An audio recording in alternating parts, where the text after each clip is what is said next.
आखिर देवी संध्या ने क्यों दिए पुरुषों को ये 3 श्राप जो आज भी भुगत रहे हैं मनुष्य।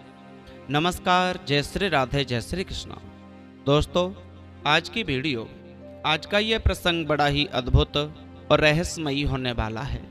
आपसे निवेदन है इस वीडियो को आप शुरू से लेकर अंत तक अवश्य ही सुनना।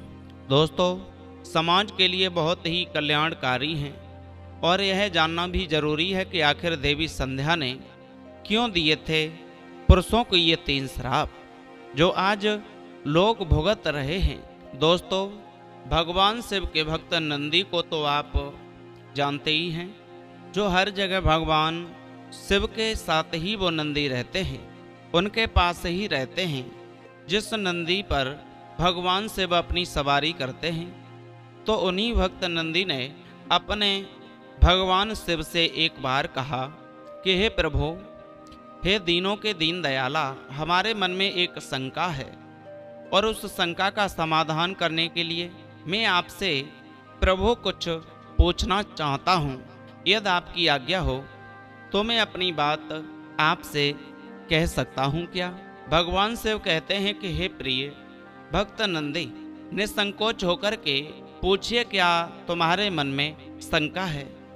क्या तुम जानना चाहते हो? वो बिना भय के, बिना डर के पूछ लीजिए।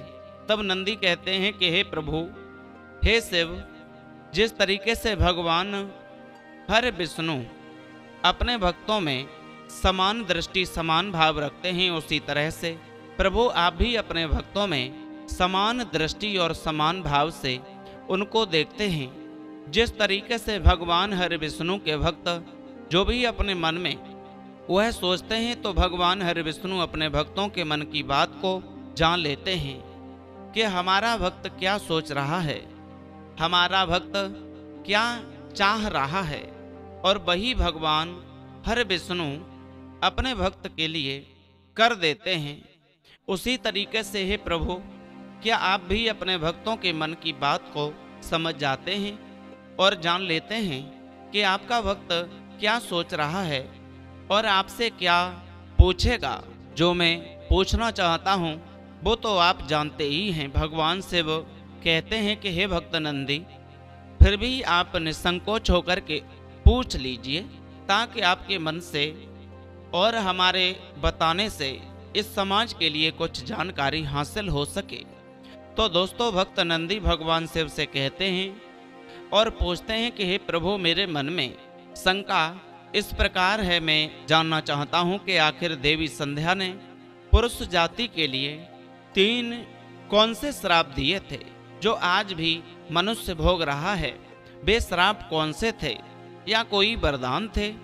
यही जानने के लिए मेरे अंदर मन से बड़ी उत्सुकता हो रही है, बड़ी इच्छा हो रही है, और इसी बात की शंका का समाधान करवाने के लिए मैं बहुत ही जिज्ञासु हो रहा हूँ। हे दयानिधे, हे प्रभु, हमारी इस शंका का समाधान करें। तो दोस्तों, भगवान शिव कहते हैं कि हे भक्त नंदी, आइए, तुमने जो हमसे पूछा है इस समाज के लिए बहुत ही कल्याणकारी है और इस समाज के लिए, हर पुरुष जाति के लिए जानना जरूरी है। आखिर में जानेंगे कि वे कौन से 3 श्राप हैं जो आज भी पुरुष जाति भोग रही है। दोस्तों, भगवान शिव कहते हैं कि हे नंदी, आइए मैं इसके बारे में तुम्हें पूर्ण तरीके से समझाता हूँ। हमारे इस आख्यान के लिए, इस प्रसंग के लिए ध्यान पूर्वक सुनना। आपकी शंका का समाधान स्वयं ही हो जाएगा, स्वयं ही मिल जाएगा। द्वारा आपके मन में कोई शंका नहीं रहेगी।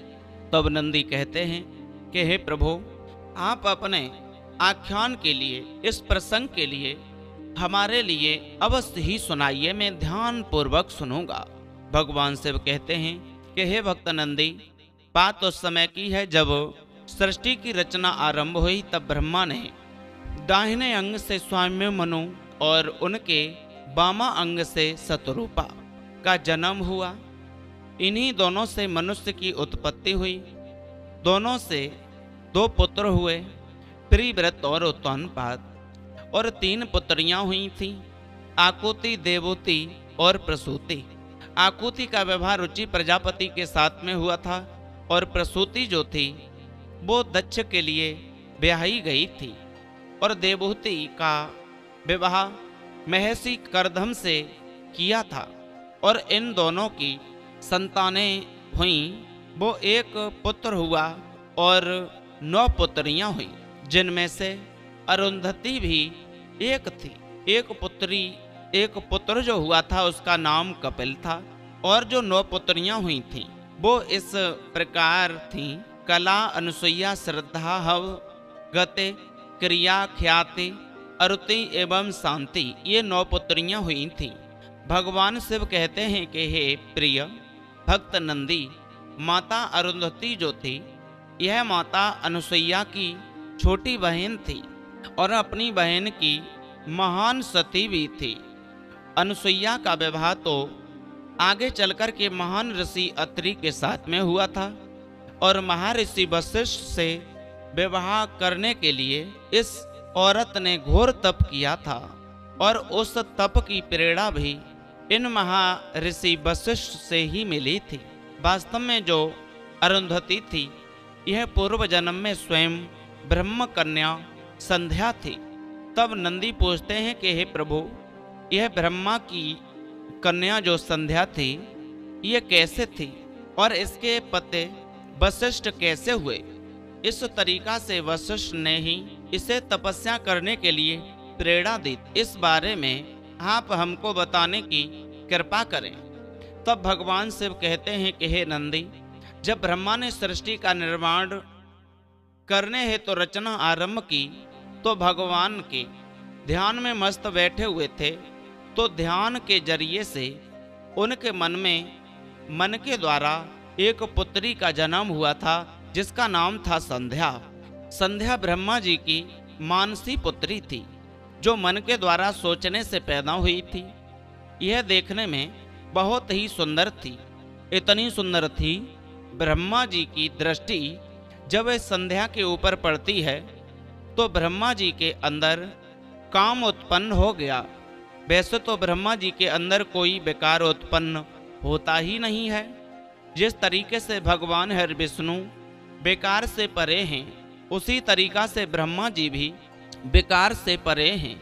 इसलिए अपनी मानसी पुत्री संध्या को देख करके ब्रह्मा जी के मन में विकार उत्पन्न हुआ और यह कामातुर होकर के अपनी मानसी पुत्री संध्या की ओर जब देखते हैं तो दृष्टि बढ़ते ही संध्या का जो तेज था वो खत्म हो गया, समाप्त हो गया। और जब संध्या का तेज समाप्त हो गया तो संध्या बहुत दुखी हुई। फिर संध्या ने अपने पिता से कहा कि हे पिताजी, हमारा सारा तेज नष्ट हो गया है, अब मैं क्या करूं? मुझे क्या करना चाहिए? तब ब्रह्मा जी ने कहा कि हे पुत्री, तुम जाकर के घोर तपस्या करो, तभी तुम्हारी मुराद पूरी हो सकती है। तो प्रिय दोस्तों, भगवान शिव कहते हैं कि हे नंदी, अपने पिता की आज्ञा पाकर के संध्या जो थी चंद्रभाग पर्वत के निकट बहलोलत सरोवर के तट पर पहुंची, किंतु उसे यह पता नहीं था कि किसकी तपस्या करें और किसकी तपस्या ना करें, और तपस्या जिसकी करें तो किस प्रकार करनी चाहिए। वहीं उसी चिंता में सरोवर के निकट बैठ गई और उसी समय भ्रमण करते हुए महर्षि वशिष्ठ वहां आ पहुंचे और कन्या को इस प्रकार बैठा देख करके उन्होंने उनसे उनका परिचय पूछा। तब संध्या ने उन्हें अपना सारा परिचय दिया। बस मुनि वशिष्ठ को देख करके संध्या के मन में उनके लिए अनुराग पैदा हो गया, जिसे महर्षि वशिष्ठ ने अपने तपोबल से सब कुछ जान लिया। तब उन्होंने संध्या से कहा कि हे देवी, आप और हम दोनों परमपिता ब्रह्मा की संतानें हैं, इसी कारण हमारा और तुम्हारा विवाह तो संभव नहीं है, किंतु अगर तुम परमपिता के कहे अनुसार घोर तप करो तो अगले जन्म में हमारा तुम्हारा साथ संबंध हो सकता है। दोस्तों, भगवान शिव बोले कि हे भक्त प्रिय नंदी, यह सुनकर के संध्या ने उनसे कहा कि हे महर्षि, पिताश्री के आदेशानुसार मैं यहाँ तप करने के लिए आई थी, किंतु मुझे पता नहीं कि मुझे किसकी तपस्या करनी चाहिए और उसे किस प्रकार करनी चाहिए। अतः आपको गुरु मान करके मैं आपसे ही उसका उपाय पूछना चाहती हूँ। कृपया आप मेरा मार्गदर्शन कराइए कि मैं किसकी और किस प्रकार तपस्या करूं। उसी से मेरे उदर मन में शांति मिलेगी। दोस्तों, भगवान शिव कहते हैं कि हे नंदी, तब महर्षि वशिष्ठ ने कहा कि हे भद्रे, जो इस संसार के मूल कारण हैं, उन्हीं भगवान विष्णु की तुम तपस्या करो। उनसे तुम्हें मन चाहे वर की प्राप्ति होगी। तप के पहले 6 दिनों तक भोजन मत करना। सिर्फ तीसरे और छठे दिन रात्रि को कुछ पत्ते खा करके जल पी लेना। उसके बाद जल का भी त्याग कर देना। तुम्हारी ऐसी तपस्या से भगवान श्री हरि विष्णु अवश्य ही प्रसन्न होंगे और तुम ओम नमो भगवते वासुदेवाय मंत्र का जाप करना। इसी से तुम्हारी यह इच्छा पूरी हो जाएगी। यह कहकर के महर्षि वशिष्ठ जो थे वहां से चले गए। दोस्तों, भगवान शिव बोले कि हे भक्त नंदी, उनके बताए हुए से संध्या भगवान नारायण की घोर तपस्या करने लगी। उन्होंने 4 युगों तक श्री हरि की घोर तपस्या की और अंततः उसके तप से प्रसन्न होकर के भगवान विष्णु ने उसे दर्शन दिए। उन्होंने अपने समक्ष देखकर संध्या आकर रह गई। उसमें इतनी भी शक्ति नहीं बची थी कि वह खड़े होकर के उन्हें प्रणाम कर पाती। उसकी ऐसी शक्ति को देख करके नारायण ने उसे स्वस्थ कर दिया और पूछा कि वो किस कारण ऐसी घोर तपस्या कर रही है। तब संध्या ने अपना सारा रहस्य बताया। भगवान विष्णु कहते हैं कि हे संध्या, मैं तुम्हारी तपस्या से बहुत ही प्रसन्न हूँ। अब तुम हमसे वरदान मांग लो। दोस्तों, भगवान शिव कहते हैं कि हे नंदी, तब संध्या ने उनसे 3 वरदान मांगे और कहा कि हे प्रभु, यदि हमें वरदान देना चाहते हो तो हमें 3 वरदान दो। भगवान नारायण कहते हैं कि मांगो निसंकोच होकर के। संध्या मांगिए, क्या मांगना चाहती हो? तब संध्या कहती है कि हे प्रभु, हमारा पहला वरदान यह है, किसी भी जीव में जन्म लेते ही काम की भावना ना हो। काम की भावना कभी भी उसमें जागृत ना हो जन्म लेते समय। यह मेरा पहला वरदान है। भगवान विष्णु ने कहा, एवं मस्तो, ऐसा ही होगा। दूसरा मांगिए। तब संध्या ने कहा कि प्रभु, दूसरा वरदान हमारा यह है कि मैंने जिनकी कामना की है, मन कर्म वचन से जिनका ध्यान मैंने अपने हृदय में रखा है, जिसको चाहा है, वही मुझे पति के रूप में प्राप्त हो और मेरा पतिव्रत अखंड रहे। मेरा पतिव्रत धर्म कभी खंडित ना हो। तथा भगवान ने कहा, तथास्तु, ऐसा ही होगा।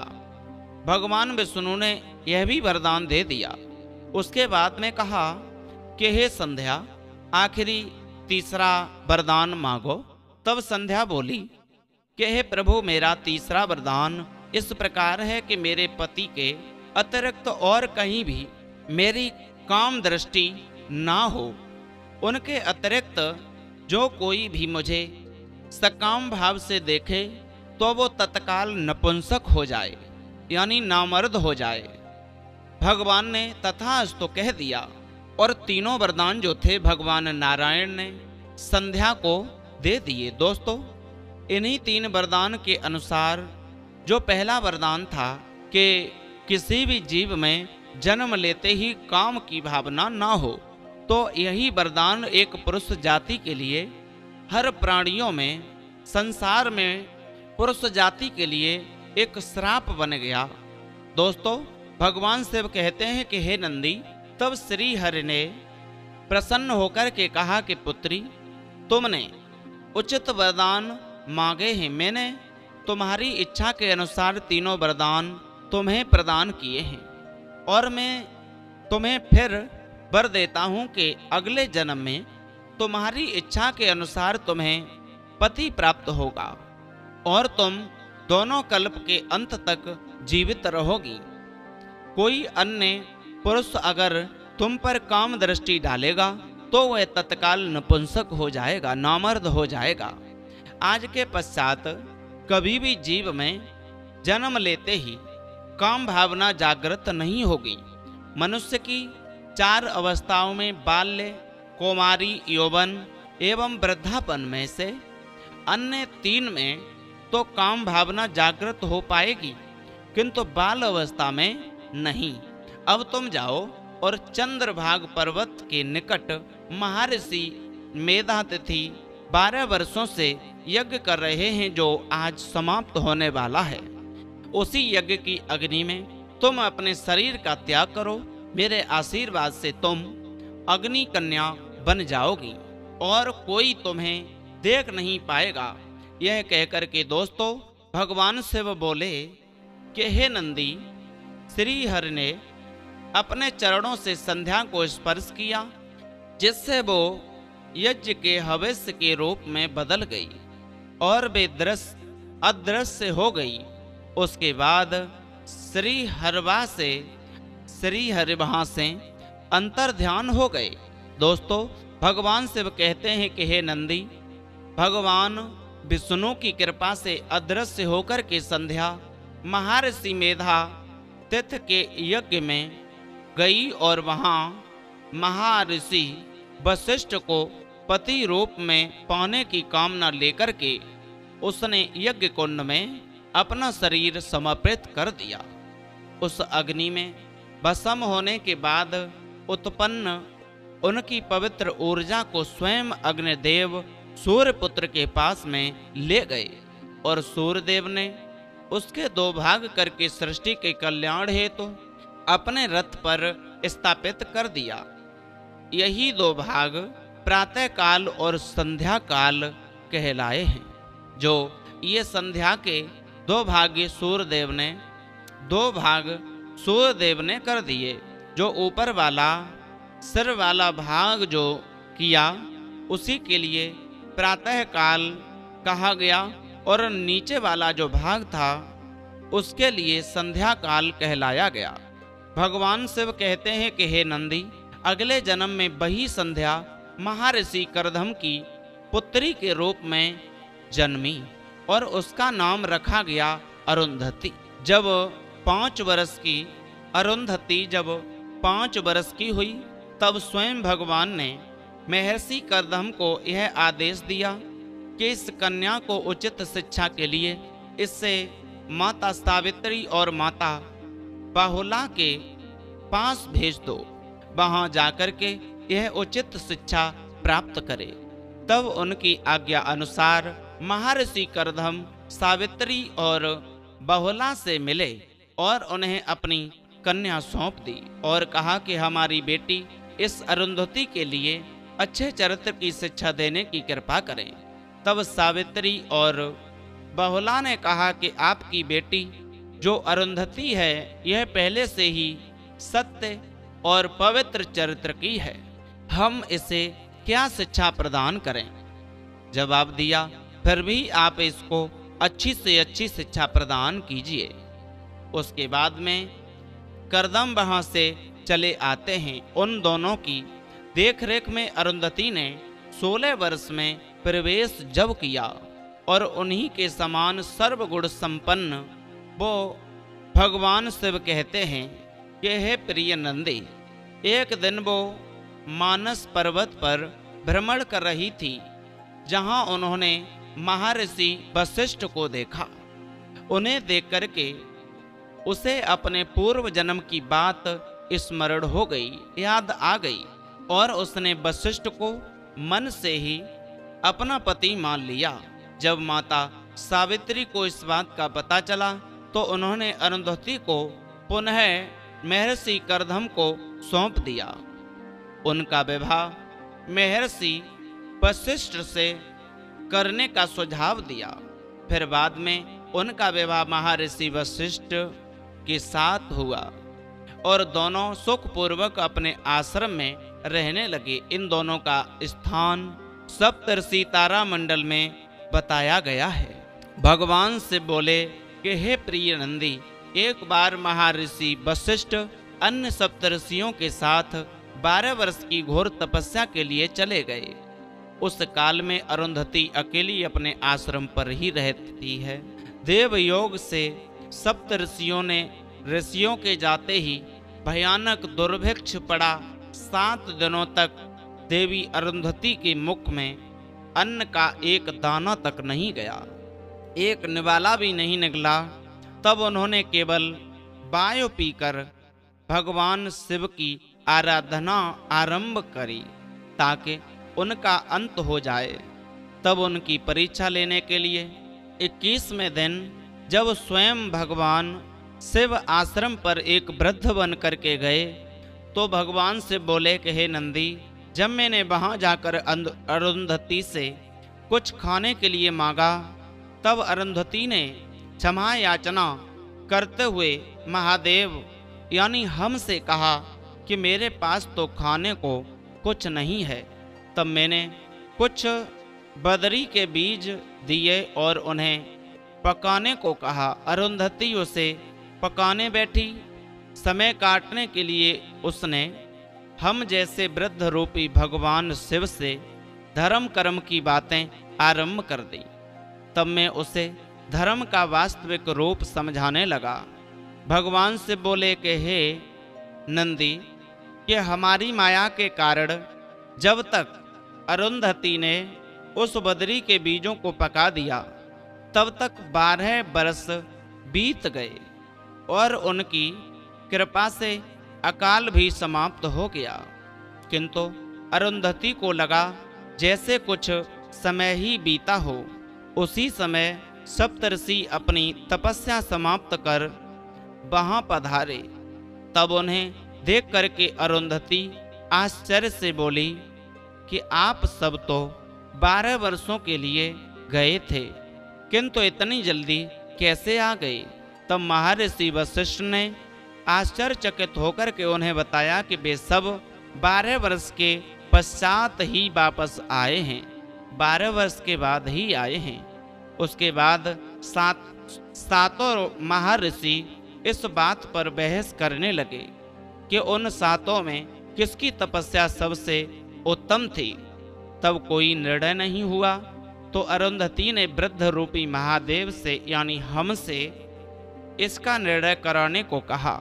मैंने अरुंधति की भक्ति से प्रसन्न होकर और कहा कि आप सातों ऋषियों की सम्मिलित तपस्या से भी अधिक कठोर व्रत अरुंधति का है। मैंने जो ज्ञान अरुंधति को दिया, आप सभी ऋषि उस ज्ञान को उनसे प्राप्त करें और जगत में उसका प्रचार करें। यह कहकर के मैं वहां से अंतर्ध्यान हो गया। भगवान शिव बोले कि हे नंदी, तब सप्तऋषि अरुंधति के तेज के समक्ष नतमस्तक हुए और उनसे वो ज्ञान प्राप्ति के लिए अरुंधति ने 12 वर्षों में हमसे जो ज्ञान प्राप्त किया था वो ज्ञान आगे चल कर के वेद और पुराणों की कथाओं के रूप में प्रसिद्ध हुआ, जिसका विस्तार जगत में सप्त ऋषियों ने किया। माता अरुंधति से ही वार्तालाप करते हुए महर्षि वशिष्ठ ने राजऋषि विश्वामित्र को ब्रह्मा ऋषि विश्वामित्र कह करके पुकारा था। सप्तऋषि तारामंडल के बारे में हमारे वेद पुराणों में शास्त्रों वर्षों पहले लिखा जा चुका था और आज आधुनिक विज्ञान भी मानते हैं कि हमारे तारामंडल में 2 युगल तारे हैं जो एक दूसरे की परिक्रमा करते हैं।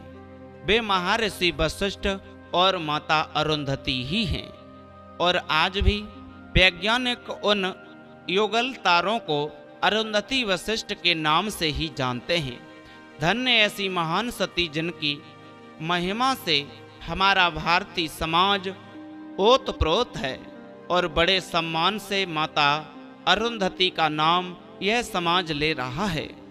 तो दोस्तों, यह थी देवी संध्या की जो कथा हमारे समाज के लिए बहुत ही अच्छी सीख देती है, बड़ी ही कल्याणकारी है कि आखिरकार जो माताएं पवित्र और स्वच्छ हृदय वाली होती हैं, अपने पति व्रत को संभाल कर रखती हैं, अक्सर करके उनके नाम आगे चल कर के स्वर्ग अक्षरों में लिख जाते हैं, जो दुनिया में उनका नाम होता है, जो कि अरुंधति ने जिसे पूर्व जन्म में पहले जन्म में पति स्वीकार किया, बस अगले जन्म में फिर जब जन्म लिया तो उसे ही पति के रूप में स्वीकार किया, बल्कि अन्य किसी परपुरुष की तरफ उन्होंने कामुकता भावना से दृष्टि कभी नहीं डाली।